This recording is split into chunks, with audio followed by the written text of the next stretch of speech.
Un placer tenerlos a todos. Bienvenidos esta noche.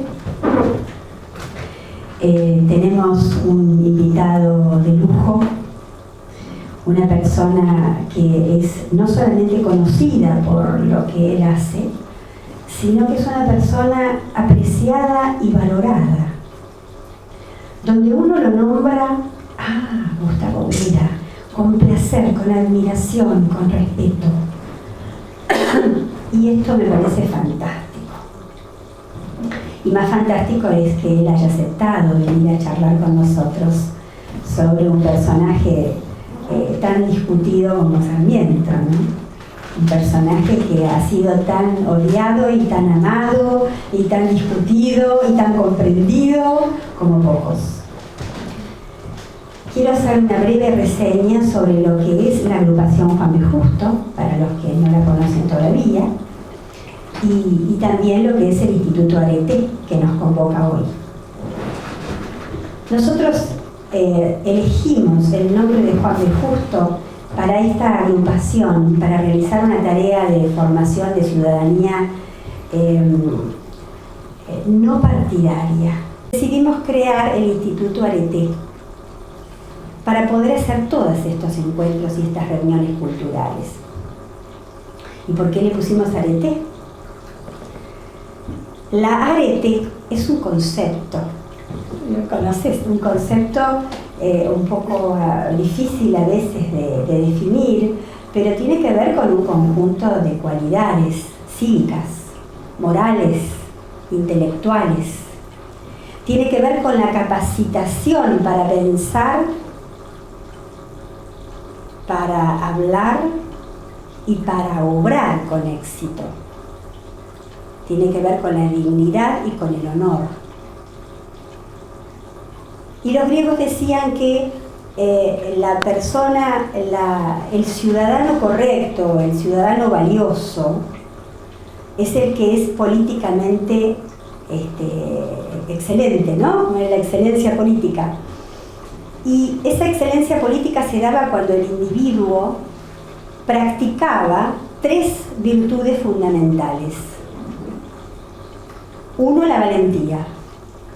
2, la templanza. 3, la prudencia. Y Platón decía, la aplicación de esas tres virtudes en forma equilibrada dan como consecuencia indefectiblemente lograr la justicia. Entonces, claro, con todo eso, ¿cómo no va a ser un ciudadano correcto, el ciudadano ideal y una política de excelencia? Por eso elegimos el nombre Arete. Y entonces lo llamamos a Gustavo Vera. Y lo llamamos porque es muy conocido por su importantísima tarea con respecto a la lucha contra la trata de personas y contra el trabajo esclavo. Pero también lo llamamos porque, además de ser el presidente de la Fundación La Alameda, es docente. Y la docencia es algo maravilloso para quien la pueda ejercer y quien la sepa ejercer. Porque lo que se puede transmitir a través de la persona que tiene las dotes para saber transmitir es lo que nos queda a nosotros en el recuerdo para siempre. Y es lo que nosotros hoy esperamos de Gustavo Vera. Así que le damos la bienvenida y le damos el micrófono también,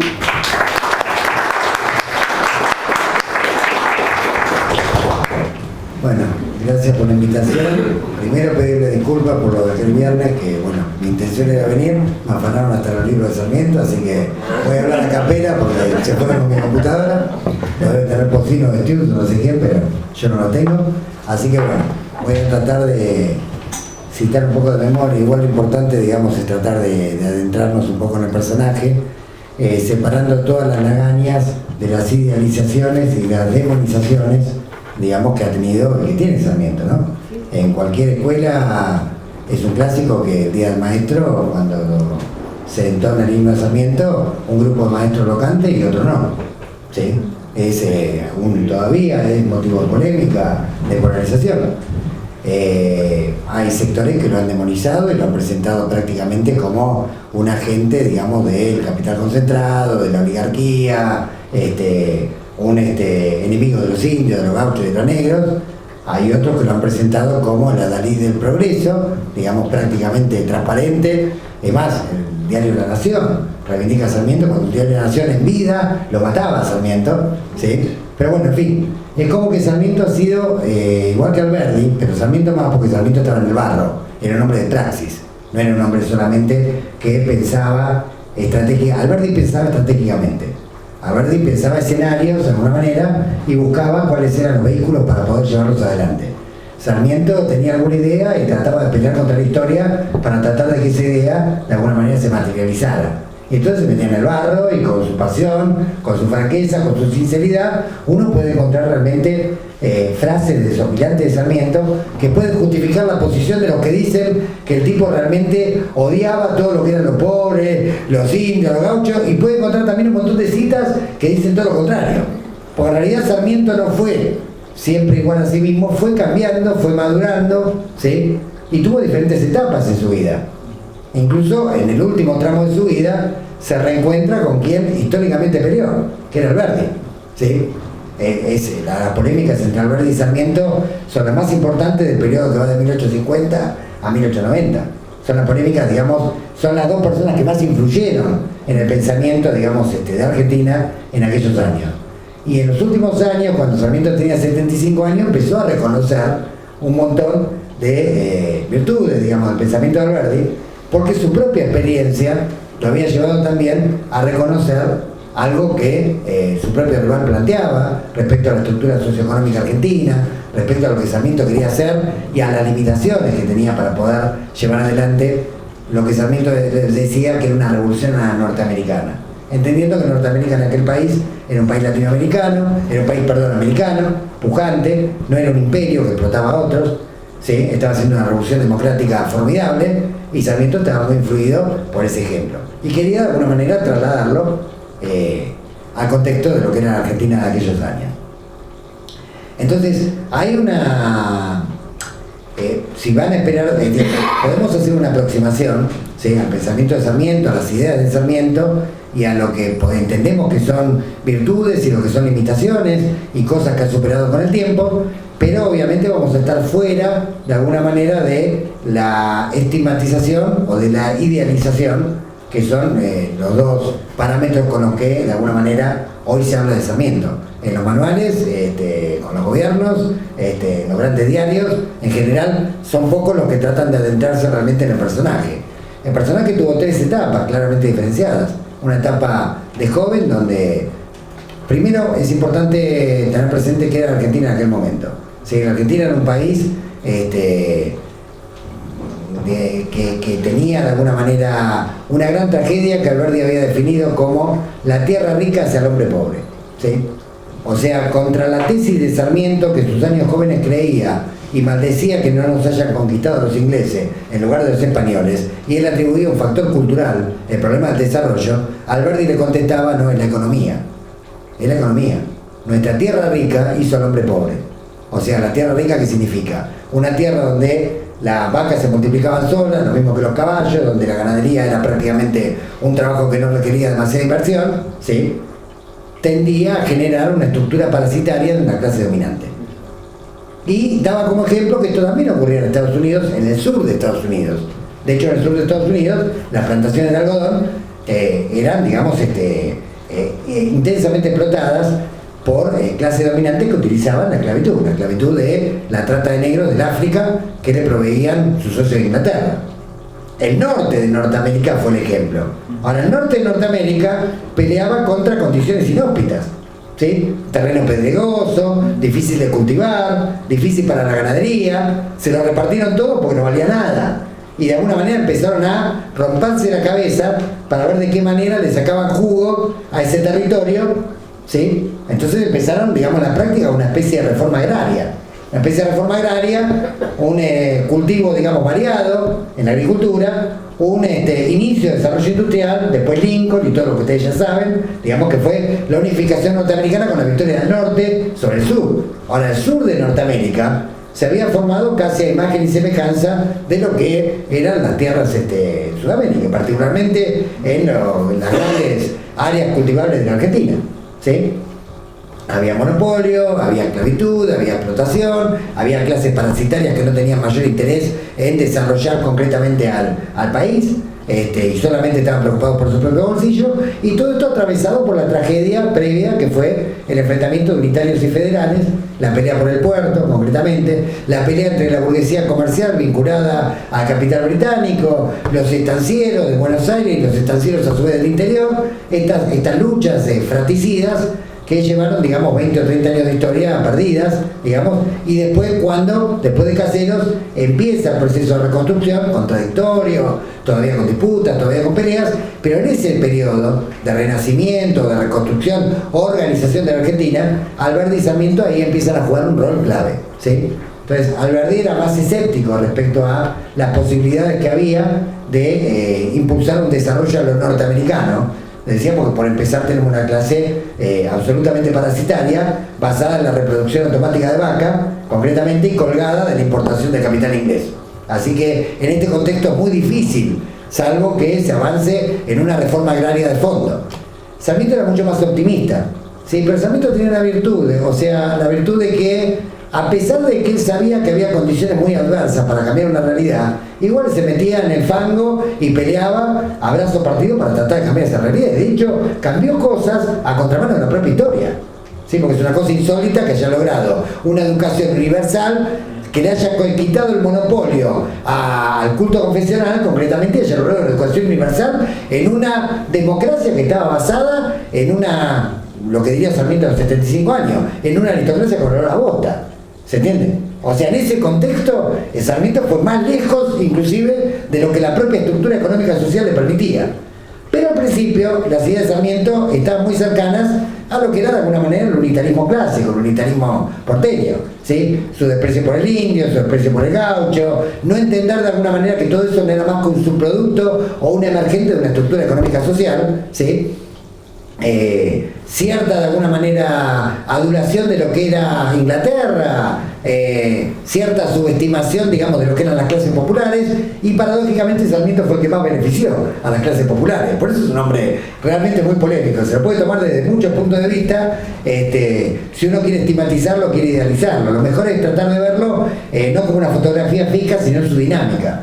Su dinámica al principio tenía una posición, digamos, unitaria clásica, uno diría, muy cercana a las ideas de Mitre, al principio, de las cuales después se empieza a alejar. A medida que él va haciendo praxis, era un hombre que tenía una extraordinaria capacidad para, se le ocurrió una idea, trataba de llevarla a la práctica, cuando veía que encontraba obstáculos, reflexionaba y avanzaba. Uno puede encontrar, es una persona que escribía la historia en la práctica. O sea que no se estaba preocupando por las frases que decía, porque realmente ha dejado frases de todo tipo, horrorosas, espectaculares. Es una persona que no le preocupaba concretamente que iban a hablar de él en el futuro, sino que le preocupaba cambiar el presente acá y ahora. Y en esa lucha sanguinaria contra una estructura que se le revelaba, contra clases dominantes que por momentos lo duraban, por momentos lo denostaban, con los federales que por momentos rompían relaciones, por momentos volvían a recomponer, ¿sí? La relación traumática con Urquiza, por ejemplo, ¿sí? Es uno de los ejemplos. Las dos posiciones que tuvo respecto a la guerra del Paraguay, las dos posiciones que tuvo respecto al tema del endeudamiento externo respecto a Inglaterra, habla de un Sarmiento que fue evolucionando, ¿sí? Paradójicamente al revés de como suele evolucionar la gente. O sea, habitualmente se evoluciona de izquierda a derecha. Sarmiento fue evolucionando de derecha a izquierda. ¿Sí? En sus 75 años ya lo llamaban el loco de cuando era joven, pero obviamente ya lo trataban de totalmente loco cuando ya pasados los 75 años empezó concretamente a sacar amargas conclusiones de todos los obstáculos que le habían puesto en el camino esa misma clase dominante de la que el propio Alberdi le advertía. Sarmiento trataba de, no es verdad que él trataba de trasladar el sistema norteamericano educativo en abstracto, o sea, trasladarlo desde una superestructura a otra superestructura. Él tenía claro que tenía que haber otro tipo de desarrollo económico-social. De hecho, impulsa la reforma agraria de Chivilcoy con la reforma de tierras, ¿sí? Y él pretende de alguna manera tratar de derrotar a la ganadería a través del desarrollo de la agricultura, que es la base primaria para después desarrollar la industria. ¿sí? Lo que pasa es que Sarmiento creía que esto lo podía hacer de alguna manera, como él tenía una relación bastante estrecha, digamos, con los círculos más influyentes, digamos, de la sociedad porteña de aquel entonces, él pensaba que iba a poder convencerlos de alguna manera de la buena aventura, que era repartir las tierras, redistribuirlas democráticamente, y no que se iba a encontrar con los obstáculos que después se encontró, ¿sí? Alberdi ya le decía desde Europa que estaba equivocado, que se iba a estrellar contra la pared, que era... Bueno, entonces Sarmiento en los primeros años se mimetiza un poco con este sector concentrado, de alguna manera, de los unitarios, y de ahí son sus frases más tremendas, de los gauchos, de los indios, de los negros, de su posición en la guerra del Paraguay, su posición respecto al Alberdi, su posición respecto a las provincias en general, los federales. Realmente el primer periodo de Sarmiento es bastante crítico, y es el que en general toma el peronismo para demonizar a Sarmiento, ¿sí? Omitiendo después cómo fue evolucionando su desarrollo, porque Sarmiento, cuando es presidente, se aleja muchísimo de las ideas de Mitre, se aleja muchísimo del unitarismo más talibán que había de la sociedad porteña, empieza a acordar con Urquiza, empieza a tratar de desarrollar la escuela a nivel universal, se apoya en el ejército ante la falta de una clase dominante en la cual apoyarse, trata de avanzar con la reforma agraria todo lo que puede, que no es mucho, concretamente, delegan a Avellaneda para que Avellaneda continúe la tarea, es decir, ahí tenemos un Sarmiento más de centro, ¿sí? Más de centro que, sin abjurar totalmente de muchas de las ideas que tenía de joven, empieza a reconfigurar varias de esas ideas. Empieza a reconfigurar la noción de que, bueno, todo lo extranjero era bueno, era copiable, la duración que en los primeros años tenía hacia Inglaterra va cambiando, con más énfasis a una admiración a Norteamérica, que realmente era admirable, porque Norteamérica era un par en aquella época, era un par, no era un imperio que aplastaba a otros pueblos, era un par que emergía de América, de esa América nueva, completamente con un desarrollo democrático, con un norte que había derrotado un sur, ¿sí? En un contexto, digamos, realmente alentador. Y la última etapa de un Sarmiento que saca conclusiones, concretamente, de todo lo que ha hecho en la práctica. Y las conclusiones que saca son demoledoras, realmente. Hay acá una frase, dentro de lo poco que pude rescatar, donde Sarmiento dice: yo estoy hace tiempo divorciado con los oligarcas, las aristocracias, la gente decente a cuyo número y corporación tengo el honor de pertenecer, salvo que no tengo estancia. Es una carta que le manda a Avellaneda. Después dice: el error fatal de la colonización en América del Sur, la llaga profunda que ha condenado a las generaciones actuales a la movilidad y el atraso, viene de la manera de distribuir las tierras, ¿sí? Bueno, después habla de la aristocracia con la bota, después se pelea con la nación en esa época lo trata de loco, tipo que perdió totalmente el juicio. Después, además, yo no sé si saben que en vida de Sarmiento jamás le dieron un honor y causa, jamás le dieron un diploma, jamás nada. Una persona que era muy polémica, que donde llegaba era todo un revuelo, ¿sí? Bueno, esos son los hombres que hacen historia. Así que por ahí, en el presente, por ahí no se lo ve tanto. Es más, Sarmiento ha tenido mucha más trascendencia en la práctica que la que ha tenido Alberdi, a pesar de que las ideas de Alberdi han influido muchísimo en nuestra constitución, en los lineamientos fundamentales de nuestra superestructura jurídica, pero Sarmiento como que bajó al debate más popular. O sea, cada 11 de septiembre en cada escuela primaria, secundaria, se discute quién era Sarmiento. Y empiezan a aparecer los que están a favor, los que están en contra, los padres, los chicos, ¿sí? Se toca el himno a Sarmiento, lo canta una mitad, la otra mitad se calla. Bueno, algunas escuelas hasta suprimen el himno a Sarmiento el día del maestro. Digo, fíjense cómo sigue viviendo el personaje a través del tiempo. ¿Sí? Un personaje que de alguna manera pensaba que la única manera de transformar el mundo era actuando, ¿sí? Y en esto sí tenía una polémica fuerte con Alberdi, que lo trataba de cobarde, de una persona incapaz de poder llevar sus ideas a la práctica. Sarmiento era una persona con pasión, con franqueza, muy sincero, ¿sí? Y bueno, en ese contexto trató de ver de qué manera podían crear otra Argentina con los aires que soplaban después de Caseros. Otra Argentina donde él trataba de copiar el modelo norteamericano, que no era solamente el sistema educativo, sino que era una base de reforma agraria, una distribución democrática de la tierra, para que eso dé lugar, de alguna manera, a una democracia con una base material. Acá fracasa Sarmiento, ¿sí? A pesar de que logra la superestructura, universalizar la instrucción pública primaria concretamente, logra quitarle el monopolio, ¿sí? a las clases concentradas que querían una educación confesional de élite para pocos, ¿sí? O sea, universaliza la educación pública, y esto lo hizo contra la corriente. Porque realmente había que hacerlo en esa época. Porque una cosa es haberlo hecho entre la Primera y Segunda Guerra Mundial. Periodo de Irigoyen, el periodo de Perón, desarrollo de la industria sustitutiva, ¿se entiende? Donde de alguna manera es casi una obligación material el desarrollo masivo de la educación, porque hace falta mano de obra para incorporar dentro de las industrias que están surgiendo. Pero en esa época no había industrias pujantes que estaban surgiendo. Entonces el tipo, contra la historia, logra crear una superestructura que va más allá de esta aristocracia con olor a bosta. Ese es el mérito de Sarmiento, más importante.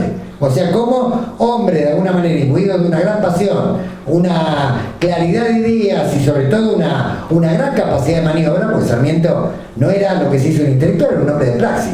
Es lo que se diría un intelectual orgánico, pero orgánico de la época, ni siquiera de su propia sociedad, porque tampoco reflejaba exactamente a su clase dominante. Cuando Sarmiento muere, un poco las clases dominantes se preguntan qué hacemos con este tipo, en qué lo compartimos. Bueno, lo compartimos en prosa. Entonces, bueno, sacaron las frases inconvenientes, dejaron las convenientes, lo convirtieron en prosa. ¿Quién empezó a compartirlo en prosa? El propio mitrismo. ¿Quién lo combatía? Lo combatía cuando era presidente, lo combatía después en la época de Avellaneda, lo combatía en sus últimos años, ¿sí? Se oponía a rajatabla a cualquier tipo de redistribución de la tierra en términos democráticos, ¿sí? Ponía obstáculos a la universalización de la educación pública, se quejaba amargamente de los acuerdos que hacía Sarmiento con sectores federales en el interior para universalizar la escuela pública, ¿sí? Y es la Nación la que empieza concretamente la familia Bartolomé Mitre, la que comienza, digamos, la tarea de convertirlo en un prócer, de alguna manera, inmaculado, diciendo cosas que son absolutamente falsas. Por ejemplo, que Sarmiento era un alumno ejemplar. Su boletín de calificación era un desastre, faltaba un montón de veces, era absolutamente rebelde, él mismo lo reconoce, ¿sí? Su vida personal no era precisamente de San Francisco de Asís, era una persona de carne y hueso, ¿sí? Muy pasional, con muchas virtudes, con muchos errores, pero que de alguna manera trata de convertirlo la clase dominante de la época en una especie de prócer muerto, tomando una parte nada más de lo que era de alguna manera su pensamiento, no la mejor, precisamente. Y después están los que, enfrentándose a los mitros, representando de alguna manera más intereses de los estancieros del interior, o otros sectores sociales que fueron surgiendo con el tiempo, fueron tomando la figura de Sarmiento en un sentido contrario. Tipo, si la oligarquía lo levanta, yo me opongo. Entonces empezó a generar una especie de antinomia, digamos, donde el Sarmiento real desaparece, y aparecen de alguna manera un catálogo de frases de un lado y un catálogo de frases del otro, cuando en realidad tenemos un hombre vivo, ¿sí? Que era de alguna manera de los que influían en la política argentina, uno de los más importantes, que además buscaba la forma práctica de cambiar. Él se apoyaba muchas veces en el ejército cuando veía que las clases dominantes no tenía eco, o sea, trataba de alguna manera de transformar el país a pesar de las condiciones materiales en que el país se había desarrollado, a pesar de esta frase de Alberdi de la tierra rica hacia el hombre pobre. Vaya frase. Fíjense la cantidad de recursos naturales que tenemos y sin embargo la pobreza que tenemos respecto a otros países a nivel mundial. O sea, lo que tenemos a nivel minería, a nivel petróleo, a nivel agua, a nivel agricultura, a nivel posibilidades de ganadería. O sea, las posibilidades que tiene la Argentina realmente son envidiables en muchos lugares del mundo y no se entiende en el mundo por qué la Argentina está pobre. ¿Sí? Tiene mucho que ver con esto.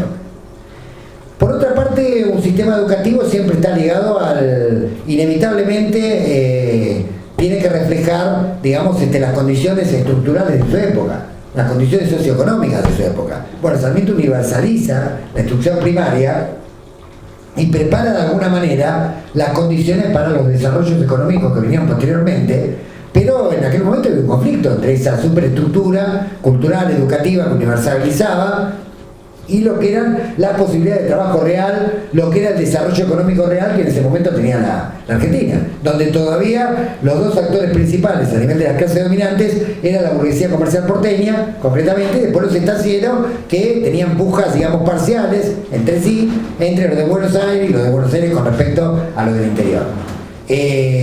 Pero Sarmiento es el que prepara de alguna manera las bases culturales de lo que sería después los grandes desarrollos que hay a partir del siglo siguiente. ¿sí? Con esa industria que surge alrededor del mercado interno y donde esa escuela pública que había creado Sarmiento se convierte en una herramienta fundamental que permite un rápido desarrollo de la Argentina y permite una movilidad social y permite un ascenso. Por supuesto que acá también empiezan a incidir otros actores, Juan B. Justo, Palacios, otros actores que empiezan a influir en la época de alguna manera y van tomando, ¿sí?, esa tradición y la van desarrollando, ¿se entiende? Pero nunca podemos ver al sistema educativo desligado de la estructura, digamos, socioproductiva que tiene. Hoy, si tenemos una situación de decadencia en materia de educación y si tenemos un montón de escuelas asistenciales, es porque es un reflejo del trabajo precario, es un reflejo del clientelismo, es un reflejo de la estructura económica social que hemos sabido o no sabido construir, concretamente. El otro día estuve en una charla que dio un filósofo que es liberal, pero un tipo muy respetado, Bernardo Toro se llama, de Colombia. Y era una charla que me invitó la gente de Poder Ciudadano, había como 400 personas, un almuerzo en realidad, muchos empresarios, había muchas ONG, había políticos bastante conocidos, estaba Sam, Miquel, Berman, etc. Y Bernardo Toro, que es una persona como, igual que Vargas Llosa, más o menos en el nivel de incidencia que hoy tiene en Colombia, empezó a contar que cuando él era adolescente, todos los estudiantes secundarios y universitarios colombianos querían venir a estudiar a Argentina. Bernardo Toro ya tiene 60 años. O sea, la estructura educativa argentina era una envidia para todos los países de Latinoamérica que querían venir a seguir su carrera terciaria, universitaria, aquí. Y que él notaba que en los últimos años esto venía decreciendo. Ya no estaba el interés, digamos, que había en aquellos años, década del 60, década del 70, por venir a estudiar en Argentina. Como que desde afuera se venía viendo que había una decadencia, concretamente de la escuela pública. Entonces, Bernardo Toro, anticipándose a lo que seguramente le iban a responder los políticos que estaban ahí, dice: yo ya sé que las estadísticas dicen que hubo más inversión, que hubo más esto, que hubo el otro, pero digamos hay una decadencia inevitable. Y la decadencia se produce cuando los hombres influyentes, y cuando hablo de hombres influyentes no me refiero solamente a los sectores dominantes, hombres influyentes son también personajes de época, de alguna manera que con su ejemplo, que con su lucha inciden de alguna manera en las ideas de su generación. Cuando los hombres influyentes se retiran de la escuela pública empieza a caerse, ¿sí? Entonces les preguntan a los 400 que están presentes que levanten la mano cuántos enviaban a sus hijos a la escuela pública. 7. ¿Sí? Los 393 restantes mandaban a sus hijos a escuela privada. Entonces Bernardo Toro le dice: bueno, no hace falta que yo les explique por qué la escuela pública se cae a cascotazo. Si ustedes no creen en la escuela pública, que son los que inciden en la opinión pública, ¿sí?, ¿cómo van a pretender que la escuela pública salga adelante? Y termina proponiendo algo que se lo escuché a Vilma Ripoll, que está en el extremo del arco ideológico, ¿sí? Y termina diciendo: yo creo que en Latinoamérica los funcionarios políticos, judiciales, ¿sí?, tienen que tener como condición para poder ejercer un cargo de juez o de diputado o de legislador o de ministro, que todos sus hijos vayan a la escuela pública. Entonces, cuando sean obligados a ir a la escuela pública, se van a preocupar por la escuela pública y por la calidad de la escuela pública. ¿Se entiende? ¿Qué es lo que nos están haciendo ahora? O sea, porque las estadísticas, este es el país del como si. O sea, hacemos como si los chicos pasaran de grado, hacemos como si las estadísticas fueran buenas, hacemos como si los números cerraran. Y ya en esta política del como si, yo creo que esta política del como si viene hace mucho tiempo. Ya Mircea de Peña, el historiador, ¿no?, el hijo del historiador que escribió libros bastante brillantes en la década del 50 y 60, ya había dicho que la Argentina es el país del como si, digamos, de hace mucho tiempo. Por algo tenemos la fama internacional de chantas en el sentido que si uno mira la estructura jurídica de la Argentina desde afuera, se piensa que está en Australia y Canadá. Ahora cuando viene uno y lo conoce de adentro, en realidad piensa que está en México o Colombia. Todo depende, ¿se entiende? Porque el desfasaje que hay entre la palabra y el hecho, entre la ley y la acción práctica, es cada vez más grande. Y yo creo que hemos llegado al paroxismo con este gobierno. El gobierno ha sido el paroxismo de lo peor de la argentinidad. De esto que decía la Versuit, la argentinidad al palo. Bueno, es lo peor de la argentinidad. O sea, el relato convertido en algo ya casi tragicómico. ¿Se entiende? Sí. Pero no es el único gobierno que se alimentó de relato. Hace mucho tiempo que venimos, digamos, de relato en relato. Y venimos en esto como si, donde las estadísticas dicen una cosa y la realidad dice todo lo contrario. Sarmiento, que era un hombre influyente en esa época, ¿sí? no se quedó quejándose amargamente como Alberdi, sino que trató de meterse en el barrio, peleó con lo que había, ¿sí? Trató de lidiar entre las contradicciones reales que había. Y esto es lo que lo hace tan polémico, lo que lo hace tan presente, digamos, en nuestros días, ¿sí? No obstante, obviamente, se puede cambiar mucho la educación, pero hay un condicionante que es básico. Si no se avanza en un cambio en la estructura económica social, obviamente la educación va a ser cada vez peor. O sea, el problema de la calidad educativa no tiene que ver solamente con que la gente influyente ha dejado caer la educación pública, tiene que ver también con la estructura económica social de la Argentina. O sea, la Argentina de la soja, la Argentina de los planes, la Argentina del trabajo esclavo en vastas ramas de la industria, ¿sí? La Argentina de una industria que tiene una producción intensiva muy baja, no es una Argentina que pueda tener una escuela realmente de calidad. Por eso nuestros mejores científicos, ¿en qué época surgieron? Década del 40, 50 y 60, ¿sí? En la década del gran desarrollo de la industria sustitutiva, vinculada al mercado interno. ¿Se entiende? Es el periodo, ¿sí? Hasta la noche de los botones largos, de gran desarrollo científico y del pensamiento argentino. Y tiene que ver, va acompañado con un desarrollo de la estructura económica social. ¿Cuándo empieza la decadencia? O bueno, volvemos nuevamente a una situación de decadencia en la escuela argentina. Bueno, con el golpe militar, después agravado por el neoliberalismo de los 90, concretamente, y hoy esta estructura que es una cosa gris, digamos, con predominio de la soja, del capital concentrado en los grandes negocios y con un gran nivel de precarización y de clientelismo, que es el que explica el carácter asistencial de nuestra escuela pública. ¿Sí? Nuestra escuela pública se convierte en asistencial como casi un espejo simétrico de lo que es 3 generaciones que han vivido de planes. Ya vamos por la tercera generación, que no sabe lo que es trabajar, de un porcentaje del 20, 25, 30%, con una Argentina creciendo a tasas chinas. ¿Se entiende? O sea, donde no hay ningún justificativo para no haber desarrollado las industrias básicas, ¿sí? Y para haber aprovechado el largo viento de cola de una década, tanto a escala de nación como a escala de ciudad, para desarrollar realmente una industria pujante que a su vez hubiera obligado a la escuela pública a mejorar altamente su nivel. ¿Se entiende? Por ejemplo, se han repartido computadoras en todas las escuelas, pero solamente el 6% de los maestros utilizan las computadoras en las escuelas. Y los chicos no saben cómo se utiliza una computadora fuera de los jueguitos de las redes sociales. No saben lo que es un buscador. ¿Se entiende? O sea, se ha hecho un negociado entre el gobierno de la ciudad y Clarín alrededor de las computadoras. Las computadoras realmente son muy buenas, son mejores que las que van a conectar, pero así salen 10 veces más, ¿sí? Pero no se han capacitado a los docentes para que sepan cómo utilizar ese instrumento. ¿Por qué? Porque no hay necesidad. O sea, ¿qué estructura productiva está reclamando masivamente chicos que sepan computación? ¿Qué estructura productiva está reclamando chicos que se capaciten en algún oficio? Ninguna. Entonces, ninguna porque, de alguna manera, las clases dominantes siguen siendo bastante parecidas a lo que Sarmiento llamaba la aristocracia colorada bota.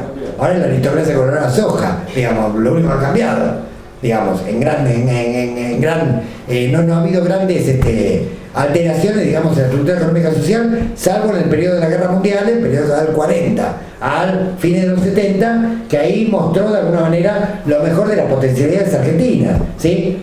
Algunos periodos de Perón, algunos de Ilia, algunos de Frondizi, ¿sí? Que mostraron una estructura económica pujante, un desarrollo educativo, pero bueno, Sarmiento yo creo que en las condiciones en las que estuvo, en las que vivió, ¿sí? En el país en el que estaba, con la clase dominante con la que lidiaba, ¿sí? Con los caudillos con los que lidiaba, yo creo que fue más lejos de lo que quería.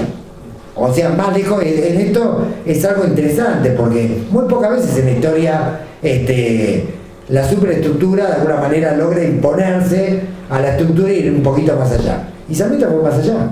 Pues Sarmiento cuando muere, queda una escuela pública universalizada, ¿sí? Se desmonopoliza, digamos, la educación en manos de los curas concretamente, se rompe la educación de élite y se preparan de alguna manera las puertas a lo que serían los periodos de industrialización en Argentina, que utilizarían a la escuela pública como uno de los instrumentos fundamentales para la calificación de mano de obra y para el desarrollo de la producción intensiva y para el gran desarrollo científicos que tuvo la Argentina, que en su momento fue envidiable. Entonces, esto es de alguna manera lo que podemos tomar, digamos, como, me parece, conclusión fundamental del periodo de Sarmiento. Ustedes saben que hasta en el mundo de los marxistas también hay una división muy fuerte respecto a Sarmiento, cómo se lo interpreta, ¿sí? Uno lee a Belardo Ramos, dice una cosa, uno lee a Codovila, dice otra, uno lee a Michel Peña, dice otra. Una polémica muy grande que hasta la izquierda se dio respecto a cómo interpretar el fenómeno de Sarmiento. Tiene que ver con esto, justamente con una persona que no buscaba escribir la historia, buscaba hacerla. Y la estaba haciendo. Y prueba de que la estaba haciendo es que hoy hablamos de Sarmiento y se genera una polémica. En cualquier lugar que se hable de Sarmiento, a favor o en contra, se genera una polémica. Eso es realmente hacer la historia, ¿sí? Porque hay personas de alguna manera que pretenden pasar a la historia dando frases, cuidándose para la ocasión. Sí, en esto Alberdi era un poco más cuidado, ¿sí? Alberdi trataba de medir muy bien dónde se comprometía, dónde no. No, en Sarmiento iba y se tiraba en todos los charcos y se pegaba todos los porrazos que había que darse, pero realmente logró forzar a la estructura económica social argentina a tener un sistema educativo que era casi un lujo para lo que era esa estructura económica, realmente.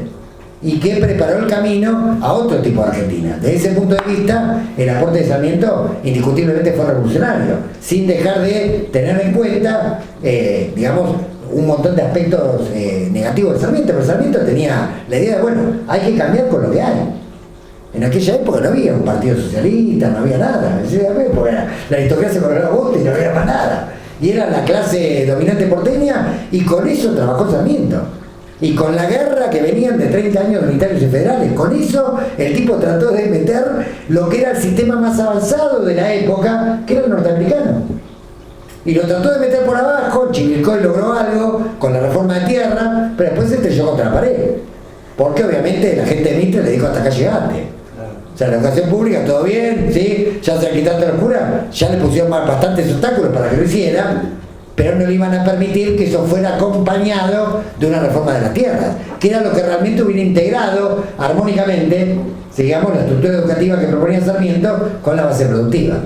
Bueno, básicamente esto, digamos, como elementos generales, tenía más anotado, pero bueno, me afanaron el libro, así que no tengo mucho más. Gracias.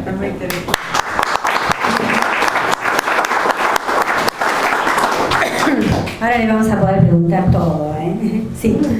Sí, yo lo que te quiero preguntar es si me puedes explicar técnicamente en qué consistía la polémica entre Alberdi y Sarmiento sobre el tema de la educación. Yo sé que Alberdi escribió las cartas pilotanas, yo tengo pendiente la lectura de ese material.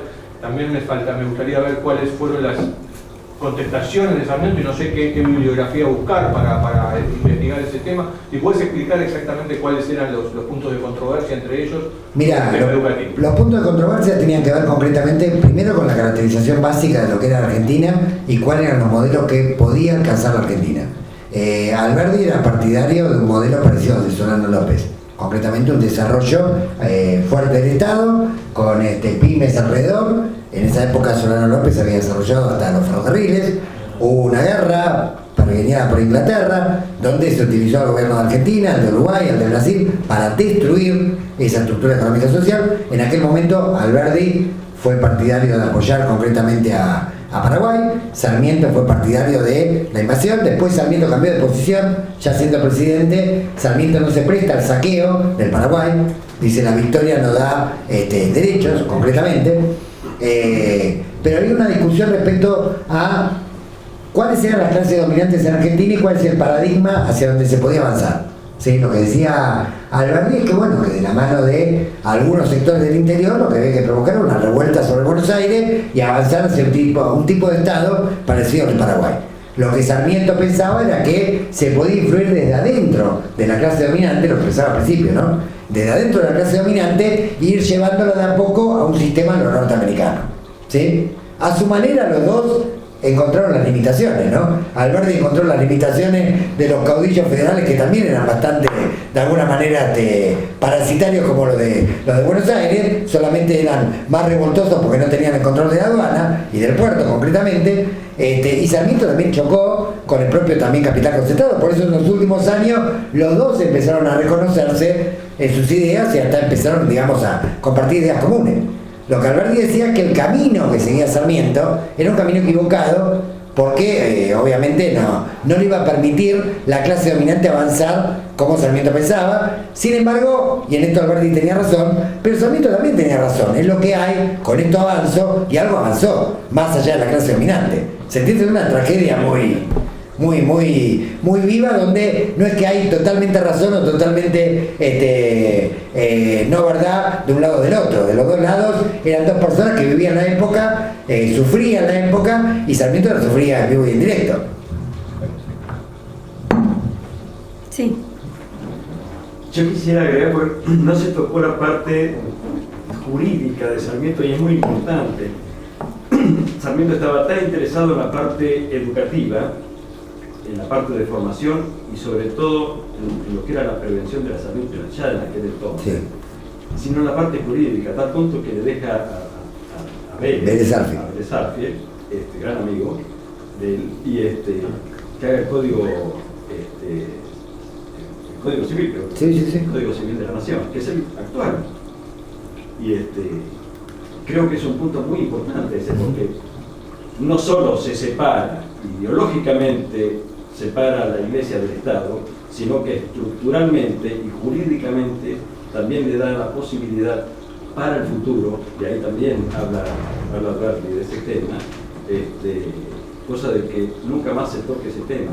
Sí, es verdad. Y lo mejor de todo, y es importante decirlo, que fueron casi 70 años consecutivos que no se tocó ni la ley 1420 ni el Código Civil de la Nación.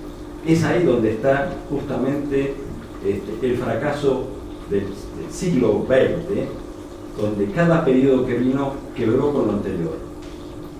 Entonces, ese desarrollo fenomenal que tuvo Caseros, con la influencia de la generación del 37, basado en la generación del 37, dio ese crecimiento fenomenal, impresionante, que tuvo la Argentina durante 70 años y pudo cobijar en su tierra a todos los hermanos del mundo que quisieron venir a habitar esta tierra en paz y libertad.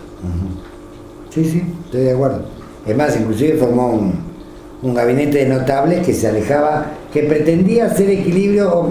Sarmiento creía que el Estado realmente, y esta era otra diferencia también de Matiz con Alberdi. Alberdi pensaba que el Estado obviamente respondía a algún sector dominante. Y decía, bueno, vale, el sector dominante de Buenos Aires no puede dominar el Estado, claramente que armaba una revuelta, y Sarmiento pensaba que el Estado podía ser neutral, ¿sí? De alguna manera, y trató de armar un gobierno a imagen y semejanza de sus ideas. De hecho, se apoyaba en el ejército, trataba de hacer equilibrio entre todas las clases dominantes con las que tenía conflicto, armó un gabinete de gente de mucho talento, con la que hizo muchísimos aportes, pero era algo que no se sostenía en el tiempo tampoco. O sea, también acá Sarmiento tiene razón sobre Alberdi y Alberdi sobre Sarmiento. Son matices, en los cuales cada uno tenía la razón a su modo, ¿no? Pero yo creo que para comprender ese periodo, todo el debate de Alberdi y Sarmiento realmente es apasionante, porque es el que muestra de alguna manera todas las contradicciones vivientes que había en aquel periodo, ¿no? Puede meter lo que era el sistema más avanzado de la época, que era el norteamericano. Y lo trató de meter por abajo, Chivilcoy logró algo con la reforma de tierra, pero después se estrelló contra la pared. Porque obviamente la gente de Mitre le dijo, hasta acá llegaste. O sea, la educación pública, todo bien, ¿sí? Ya se quitando la cura, ya le pusieron bastantes obstáculos para que lo hiciera, pero no le iban a permitir que eso fuera acompañado de una reforma de las tierras, que era lo que realmente hubiera integrado armónicamente, digamos, la estructura educativa que proponía Sarmiento con la base productiva. Bueno, básicamente esto, digamos, como elementos generales, tenía más anotado, pero bueno, me afanaron el libro, así que no tengo mucho más. Gracias.